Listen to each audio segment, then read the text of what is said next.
The views expressed on this program do not necessarily reflect those of this station.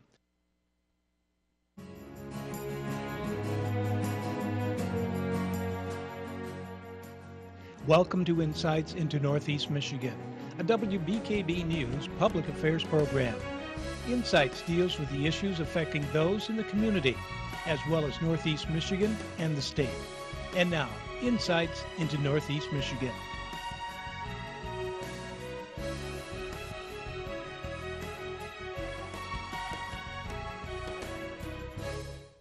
Welcome everyone to this edition of Insights. I'm your host, Felina Jones. Today we will be talking about the 16-day partial government shutdown that ended earlier this week on Wednesday. And joining me now is Tim Kuhnlein, who is the political science and history instructor at ACC. Thanks for joining me, Tim. My pleasure. And so something that's been on everybody's mind, everyone's been talking about the government shutdown, but how did we get here?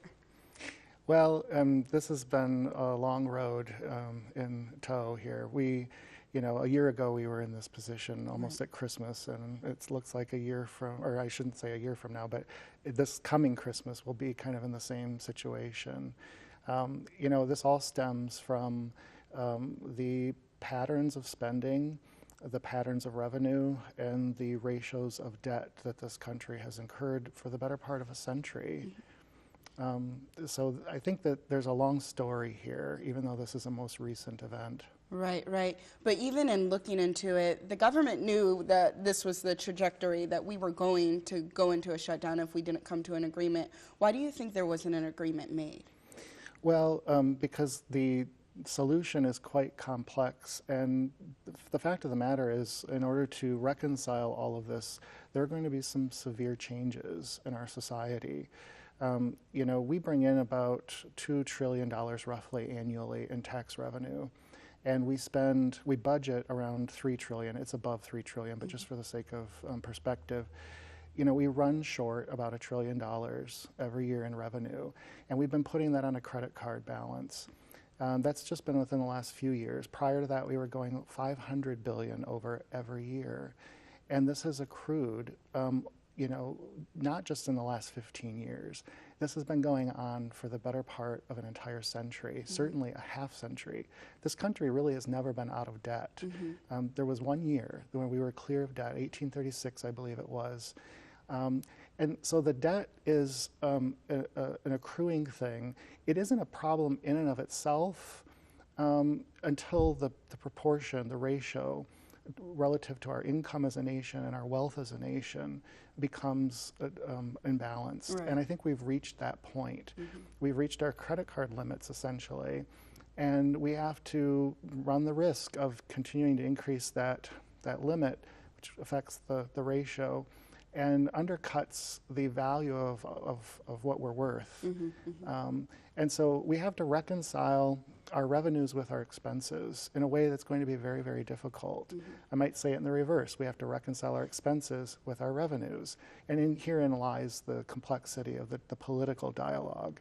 Politics is the struggle over values and how our resources are going to be allocated according to those values.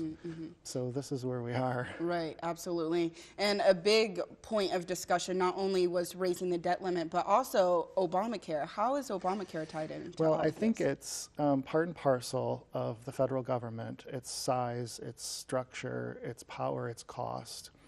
And this is the most recent development. I mean, under the previous administration, it was the expansion of Medicare, Medicare Part D, one of the greatest expansions of social welfare programs with a Republican government fostering this movement since the establishment of Medicare in the 60s.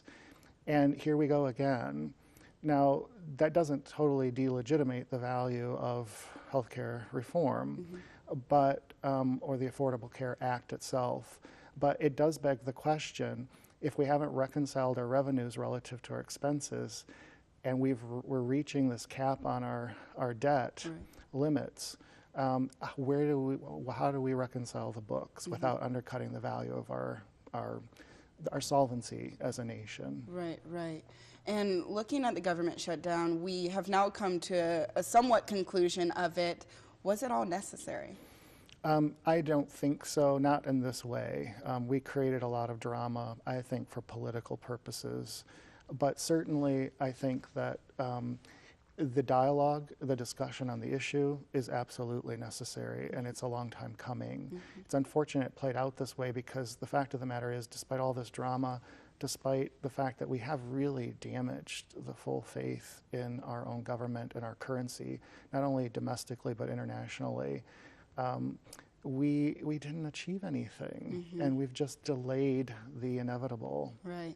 I've heard a lot of reports talking about how it's kicking the can, the term kicking the can, and also that no one really won on either side. Yeah, I do think that what this did, and perhaps this was the objective of some, is it elevated the consciousness of the nation. But it also, I think, in doing it this way, devastated the consciousness of the nation in terms of its confidence about its own governance. And you see that in the attitudes and opinions about government. But, you know, again, this is kind of the objective of some political interests who do not value the federal government and the variety of things that it offers, for better or for worse. And, you know, we're playing a very dangerous game when we start undercutting the legitimacy, discrediting the institutions, and playing with the solvency of our nation. Right. Going off what you said, it does really discourage people in the nation, because I have continued to hear Ted Cruz's, his whole point really discouraged everybody in terms of, he kept saying that he's doing it for the people, but in actuality, 800,000 federal workers were out of work. Yes, but, you know, I think there's a fundamental belief, again, particularly from that faction of the particular side of the political spectrum, that isn't really concerned about federal workers. They're not, they see the federal government as part of the problem here, and they're referring to a different public. I'm not so sure they're talking about the majority of the public. You know, this whole partisan aspect of this political dialogue is a reality, but it's really quite unfortunate because, you know, nowhere in our founding documents are political parties ever mentioned, and they have an iron grip on the processes by which we govern. And when they themselves become so dogmatic in a very complicated set of problems and processes necessary to resolve these problems, we're doing ourselves a huge disservice, especially when, unfortunately, the conservative side is not behaving very conservatively. They're radicalizing issues to the point that we almost can't have a rational discussion about the core problem. We focused on Obamacare, which is arguably part of the problem, but we missed the boat on the core issue here, and that is the issue of national debt. And can we afford to do these things? Do we want to do these things? You know, I think that, not to sound overly critical, but that movement within that side of the political spectrum has some legitimate points about our nation's fiscal health and the role of government. But let's face the reality that Obamacare is not the Stamp Act of the American Revolution that the Tea Party mentality fostered. We had representatives in Congress. They voted on this. It is the law of the land. And some people lost out on that debate. And we have to recalibrate how we couch the discussion about how this issue particularly contributes to the larger problem of reconciling our national finances. Absolutely, absolutely. Well, when we come back from the break, we'll talk about the lasting impacts from this government shutdown and what it looks like going forward. Welcome back, everybody, from the break. Before we left you, I introduced you to Tim Kuhnlein, who is a political science and history instructor at ACC. And before we went to break, we were talking about the impacts of the government shutdown. But going forward, how do we move forward from this? Well, obviously, this committee for reconciliation will be meeting. And, you know, I'm not very hopeful that it's going to come up with very much. But, you know, the fact of the matter is this is not the first time we've faced the debt limit problem. And since 2001, we've raised the debt limit over something like 70 times. It's just not been politicized like this particular instance. And we've also defaulted only twice in the history of this country. Once in 1814 when our nation's capital was burnt down by the British, and we didn't have the physical structure to pay the bills. And then the second time in 1979. And that was similar to a situation like now, but they actually did engage the default. Shutdowns, we saw it back in the 1990s. We didn't actually default. So I think that we'll continue to kick this can, probably even after Christmas, the January, February deadlines. But we've got to start addressing the core problems. And this whole issue of Obamacare is part of the equation, but it's only part of the equation.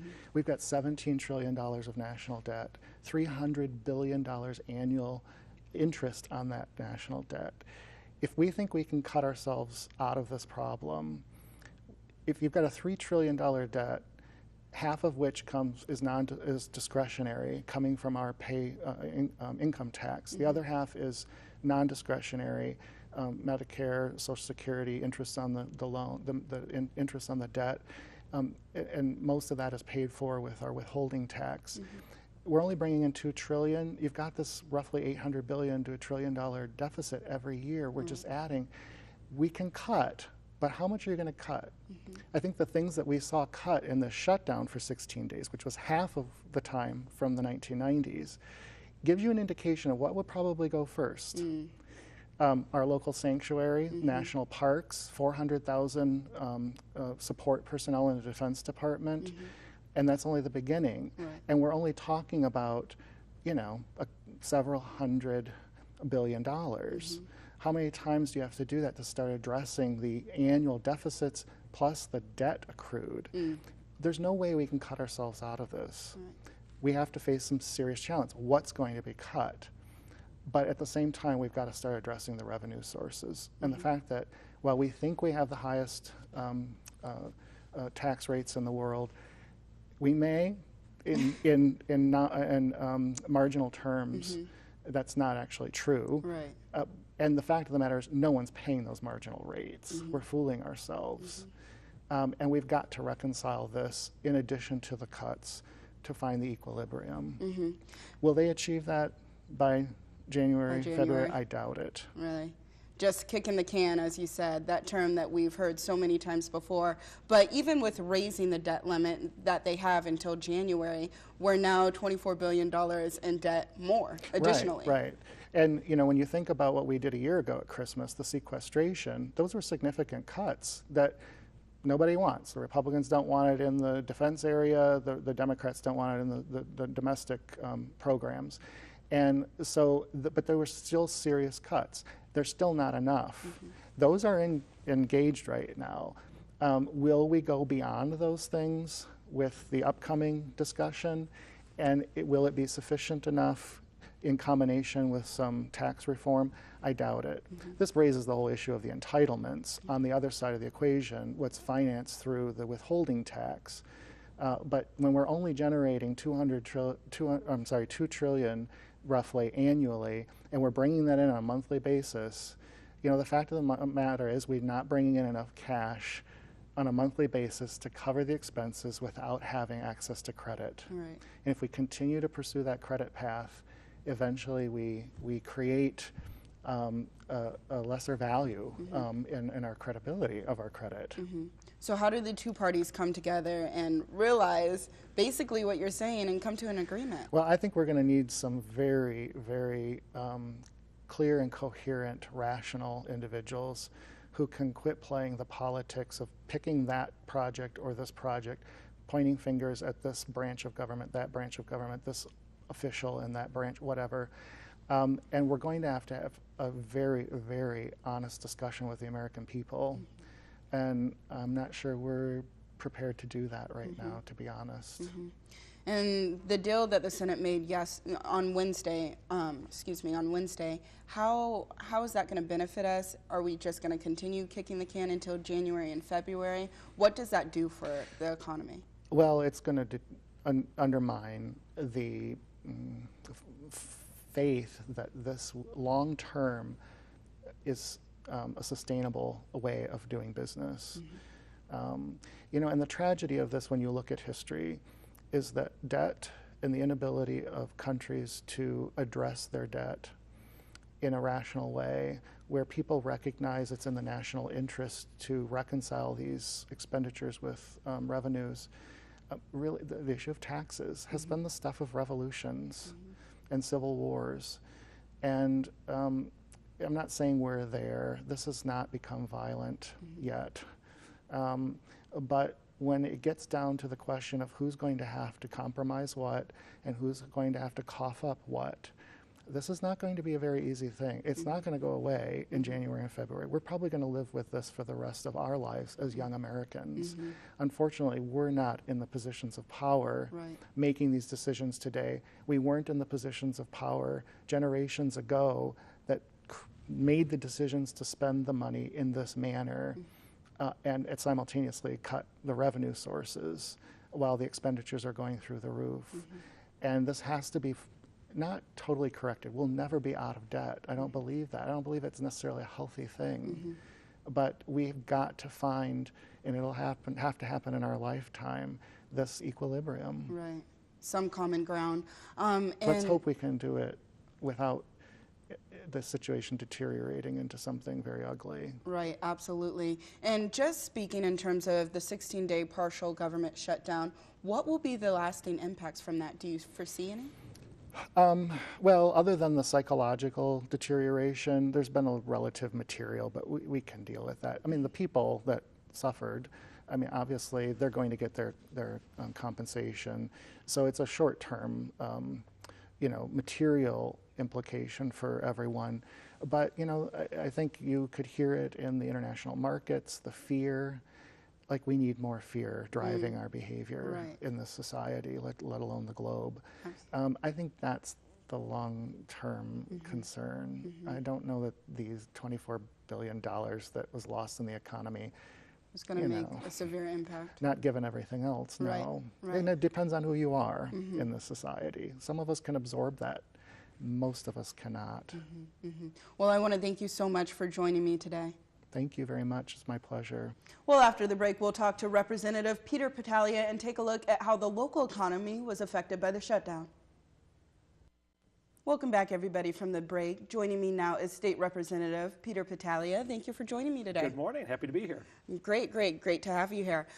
So we're talking about the government shutdown today, and I wanted to get a local view of how did it impact Michigan? The biggest thing in Michigan I seen was they lost confidence in the federal government. But here in Alpena, in the 106th district, we really weren't too adversely affected by it. The NOAA building was shut down, which was really a shame because it's a great educational tool. Right. And all of the schools that were already in line to go with, they had it on their schedule. So that was a big downfall. But our Coast Guard was still being essential services. They were still out. Our Border Patrol was still out. So overall, I don't think it really affected Northeast Michigan as much. There was a lot of calls coming into my office concerned about their federal programs. They didn't quite get to the point of being lost of their services. Questions on Social Security payments, veterans benefits. So we dealt with a lot of that. But overall, it seemed to have not had that much effect on us. The biggest thing is people are frustrated and tired of what's going on in Washington. Right, definitely, and more of a discomfort, would you say? I agree, 100%. We in the state government had a couple of shutdowns in the last decade, too. In 2006 and 2008, the state government shut down because they couldn't make a consensus on the budget. And that's the problem in Washington, and that's the frustration that I get, the calls that come into my office. They just want them to sit down, put a sound budget together, and start moving the United States forward, just as we have done here in Michigan. Right, and how does that happen? How do conversations like that begin? Well, first of all, you have to be an adult, and you have to set partisan politics aside, and you really have to sit down and make some very hard decisions. And the hard decisions that were made here in Michigan in 2010's budget was the fact that there wasn't enough money to go around and sustain the budgets that were previously in place. Now, a governmental budget is nothing more than a projection of revenue. It's not a concrete knowing of what dollars come in. It's a projection of revenue. So you have to sit down and you have to project this revenue out, And then you have to go to the entities that are relying on you to bring their budget forward, such as the school systems, our local governments, our police departments, Department of Agriculture, the DNR, and all of these departments. They're standing in line waiting for us in the state government to tell them what their budgets are going to be. Right. So the earlier we get that done, the better it is for them, and then they can start putting their budgets together. For the last 3 years, Michigan has had their budget done 4 months in advance. Michigan budget goes into place October 1st, just like as the federal budget wasn't there. And it helps, it gives sound numbers to these entities, and then they can put their budgets together. And it would be nice if the federal government would sit down and do this. And you know, we've all lived through a multitude of different presidents and the challenges that arise, but we really have to have our federal people realize that the dollars that they're spending are not sustainable. They're not real dollars. And we were talking during the break that it's interesting when you look back, the United States during World War I borrowed $30 billion, Right. and we haven't paid it back yet.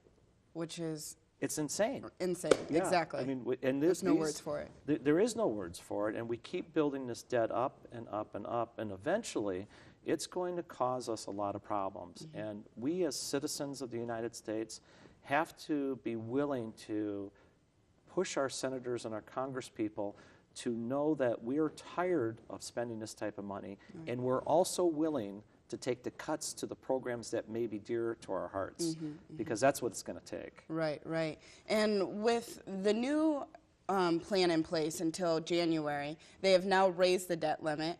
Is this going to hurt us? Absolutely. Absolutely. When you look at this, you can't do that in your own household. Right. You can't do that in business. Here's an interesting fact. I served 16 years as a township supervisor.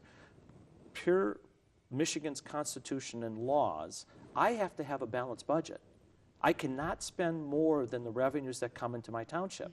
Just as the city of Alpena, and I was reading in the paper the other day, Alpena County and Alpena City has done a great job with their budgets, and they're living within their means. That's the law. Right. They have to do that. The state of Michigan has to do that. The federal government doesn't seem to abide by that. They're spending more money than is being taken in. And you cannot continue to do that. It's going to ultimately end up hurting us. And it's interesting when you look at this expansion of the debt ceiling, there's $174,000 going to a widow of a deceased congressperson that passed away some years ago. Now, this is just $174,000, but these are the silly things that are in there. This congressperson is worth over $50 million, and here we are, and you can't continue to do stuff like that. Right, right. So looking towards January, we have a little bit of an extension. What should congresspeople, the government, be in talks with? You know, the part of the problem with the debt ceiling is it does have to be raised to pay the bills that we've already incurred. These are, a lot of this is paying the debt that we already incurred. And to keep the United States on sound fiscal policy with other countries that buy our bonds, we have got to make those payments. In my opinion, if I was there, I would run the numbers and see what it takes to make those payments, at the same time reducing our purchasing of what we want to purchase in the future. That's got to come down. We ultimately have to raise our debt ceiling to pay those obligations that are already there. But at the same time, for us as Americans and citizens of this country, we want to forecast where we're going to be 10 years from now and bring down our spending. Right. That's what we have to do. Right. And looking forward, if this were to occur again, how would the state of Michigan be affected? Well, ultimately, it could hurt us dramatically. You know, there's a lot of social programs that are ran through the federal government. Michigan does rely on the federal government to bring dollars back, road funding dollars and the like. Here's an interesting program that we're just dealing with right now. The sex registry list that the state police have to maintain, the federal government is cutting, they have always given us $500,000 to run this program. And they are cutting that out. So now we have to, in the state of Michigan, generate those dollars to keep that sex registry program in place. So there's a lot of these little programs that you don't really see that can ultimately be cut away. Right. And here's one that I felt we took a short change on even last year. The federal government cut funding for vocational education throughout the whole of the United States. Alpena area lost about $200,000. Well, that doesn't sound like a lot of money in a huge budget, but that's a teacher and a program. Right. So we have to get the federal government, and we have to get a hold of our senators and our Congress people and tell them we understand that you have to cut these programs. We're there to back you up. Please cut some of these down so that we can project our future so our children and our grandchildren aren't going to be carrying this debt on for many generations to come. Absolutely. And we talked a little bit about this at the beginning of the segment, but what do you think this has done for the confidence of the nation? Well, you know, it's a funny thing. The nation, we did talk about that. The nation seems to go through the bumps and the ebbs and the flows of this. And it's sad that we're so callous to this, we accept it. But think of what this does for our credit to other countries. You know, we start becoming a country that's looked at that can't even put our own fiscal house in order. What credibility do we have to help run our programs to perpetuate the American ideals? This doesn't do us any good. All right. Well, thank you so much for sitting down with me. And that'll do it for this edition of Insights. You can catch us back here next Sunday. Insights into Northeast Michigan is produced by WBKB News. If you have any comments, suggestions, or topics you would like to see on a future show, please email WBKB News. This has been a production of Thunder Bay Broadcasting Corporation. All rights reserved.